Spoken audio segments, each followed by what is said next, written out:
लोब बाहागो नुनाय माने लानायखौ नुनानै जोंबो गोसोआव माने थुलुंगाखांनाय मोनदों जाहाथे माने जोंनि बर' हारिनि जि माने गेना गोरोन्थि दोङो बेफोरखौ फोसाबनायाव माने बेबायदि लोब फैनानै गासैबो जुदि बाहागो लायोबा जोंबो जोबोद गोजोननाय मोनो आरो मा होनगोन जोंनि बे बर' समाजाव उन्दै बैसोआव हाबा जानाय आरो जौ सेरेबजों गोदोना थानाय बेफोरबायदि माने जेंनाया जोबोद दंसोगारो आरो बेफोरनिफ्राय बारग'नो थाखाय जों बयबो सांग्रां जानांगौ आरो बयबो लेखा गोरों जानानै समाजखौ फोसाबनो माने आवगायबोनांगौ आं बेखौनो लुबैयो दिनै डिमाकुसि दख'रा दुलाराय बर' फरायसा आफादा मोनसे साइकेल हानजा सुरनाय जे हाबाफारि दिनै बेखेवदों साननैनि थाखाय बिथांमोना बे हाबाफारिखौ लादों जों खोब माने डिमाकुसि दख'रा दुलाराय बर' फरायसा आफादखौ साबायखर बावगोन बेबायदि सम आरो बोथोरजों गोरोबनानै जे साइकेल हानजा सुरनाय बे हाबाफारिखौ बिथांमोना लादों आरो बेबायदि दुलाराय बर' फरायसा आफादा माने सम बेबायदिनो सम आरो बोथोर थासारिजों गोरोबनानै माखासे हाबाफारिफोरखौ जोंनि समाजखौ फोजाखांनाय हाबाफारिखौ लाबोबाय थादों मालाबा मिरु दुलाराय बर' फरायसा आफादनिफ्राय थोंजोङै बेबायदि हाबाफारिखौ लादों मालाबा जिल्ला आफादफ्रा गाव माने थासारिखौ ओनसोलनि थासारिफोरखौ नायनानै बिदि हाबाफारिखौ लादों आरो मालाबा बिदि दखरा आफादफ्रा गावबा गाव ओनसोलनि थासारिफोरखौ नोजोर होनानै माने बेबायदि समाज फोजाखांनाय हाबाफारिखौ लादों दा थिग बेबायदिनो डिमाकुसि दख'राया दिनै जिखिनि एन्टि ससियेल एलिमेन्ट्सफोरखौ जोंनि ससाइटिनिफ्राय गैया खालामनांगौ आरो लोगोसे जौ जुवा ड्राग्सफोरजों जोंनि इयुथ्सफोरा माने जथेस्थ'खिनि एट्रेक्ट जानानै माखासे बे लाइनाव ड्राग्सफोर सोबनो जानो माने बेबायदि हमदों जोंनि बर' लाइमोनफोरा दा बेफोरखौ माने जोंनि ओनसोलनिफ्राय बा जोंनि बर' इयुथ्सफोरा जे बेफोर जौ जुवा ड्राग्सनिफ्राय गोजानाव थानांगौ बेखौ मोनसे फोजाखांनाय हिसाबै डिमाकुसि दख'रा दुलाराय बर' फरायसा आफादा साइकेल रेलि लादों आरो लोगोसे जोंनि बर' समाजनिफ्राय जिहेथु दिनैसिम माने खोमसि फोथायनाया माने टटेलि गैया जायाखै सम बेबायदिनो खोमसि फोथायनायनि गेजेरजों बहाबा सोरजोंबा बुलायनाय सुलायनाय इभेन्ट मालाबा समफोराव जोङो मार्डार खालामलायनायसिमहालागै बेबायदि थासारिखौ जों मोनबोदों गतिके जोंनि समाजनिफ्राय बे खोमसि फोथायनायाबो जाहाथे कमप्लिटलि गैया जायो दा बेखौनो एसे फोजाखांनाय हिसाबै दखरा आफादा डिमाकुसि दखरा आफादा दिनै साइकेल हानजा सुरनायनि गेजेरजों मोनफ्रोमबो गामियाव मोनसे मेसेज लानानै थांगोन जे जोङो हारिखौ जुदि फोजौनांगौबा जौगाखांहोनांगौब्ला जोङो बे खोमसि फोथायनाय समाजनिफ्राय जि माने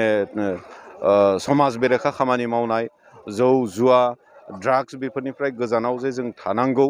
बिनि मोनसे माने मेसेज क्लियार मोनसे मेसेज लानानै मोनफ्रोमबो गामियाव हाबगोन डिमाकुसि दख'रा दुलाराय बर' फरायसा आफादा दिनै आरो गाबोन बे साननैनि हाबाफारिनि गेजेरजों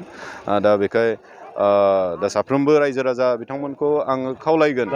जाहाथे डिमाकुसि दख'राया जिखिनि गावनि दख'रानि सिङाव थानाय गामि आफादफोरखौ जिबायदि मोनसे फोजाखांनायनि हाबाफारि लादों बेयाव मोनफ्रोमबो गामि आफादफ्रा बिथांमोनखौ हेफाजाब आरो मदद खालामगोन आरो फैबाय थानाय समफोराव जाहाथे अकल नैबे डिमाकुसिल' नङा जोंनि बिटिआर हालाम बा जेरावनिखि जोंनि बर' समाजा जोङो माने संसार जानानै दोङो मोनफ्रोमबो ओनसोलफोरनिफ्राय जाहाथे बे जौ जुवा ड्राग्स खोमसि फोथायनाय बेफोरो जाहाथे गैया जायो आरो बेखौ गैया खालामनो थाखाय साफ्रोमबो रायजो राजाफ्रा जाहाथे खामानि मावगोन हजाग मोनसे जागोन आं बेखौ खावलायदों बर' फरायसा आफादनिफ्राय जोङो समाज बेरेखा खामानिनि सायाव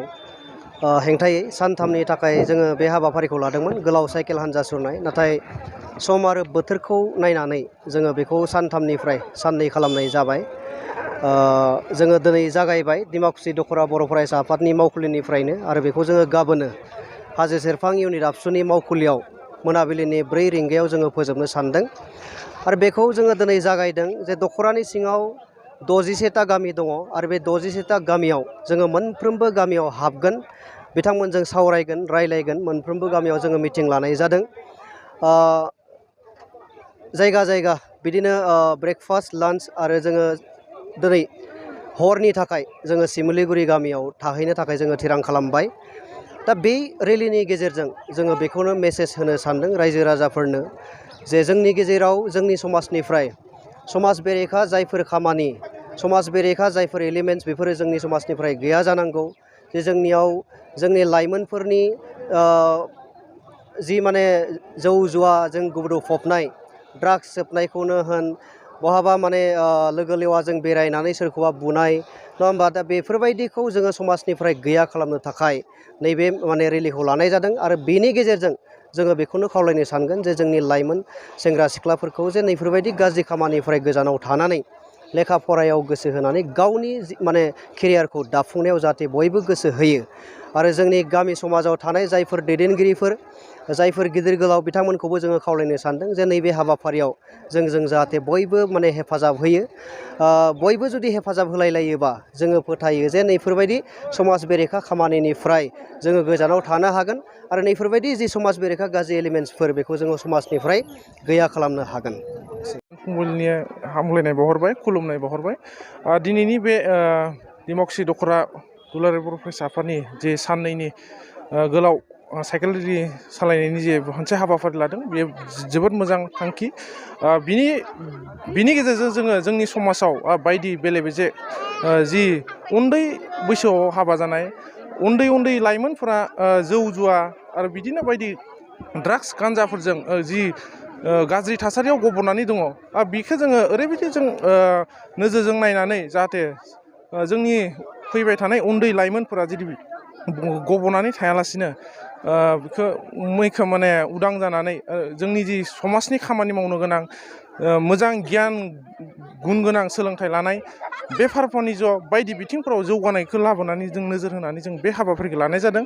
आरो बिनि गेजेरजों बेखौनो मेसेज होनो नागिरदों जोंनि आथिखालनि मुगाया बादायलायनायनि मुगा बे बादायलायनाय मुगायाव गुबुन हारिनि सुबुंफोरा जेरै जौगानायाव जानो हादों थिग बेबायदिनो जोंनि बर' हारिनिबो उन्दै फैबाय थानाय लाइमोनफोरा मोजां खामानि बिथिङाव दावगानाय जानांगोन लेखा फरायावनो जा बेफार फानिज्यआवनो जा बिनिफ्राय गामि खनला थानाय न'खर मोनफ्रोमाबो जौगानाय जानांगोन बेखौनो थांखिखौ लानानै बे हाबाफारिखौ जोङो गोलाव हानजा माने साइकेल रेलि लानाय बे हाबाफारिखौ लादों बेखिनियावनो आरो